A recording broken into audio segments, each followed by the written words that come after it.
Pagdedesisyonan na ng Department of Justice ang reklamong inihain ng National Bureau of Investigation kaugnay ng enkwentro sa Mamasapano. Kasunod yan ng pagtatapos ng preliminary investigation ng DOJ kanina.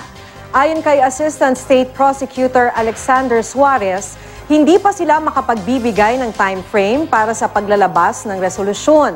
Pero bibilisan daw nila ang pag-aaral sa mga ebidensya at pagbuo ng desisyon kung may kakasuhan at kung sino-sino ang mga ito.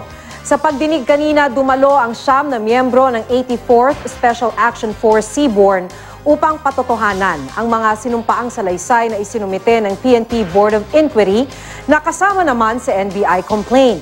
4 lang sa 90 respondent ang nagsumite ng counter affidavit kahit pinadalhan ng lahat ng subpina.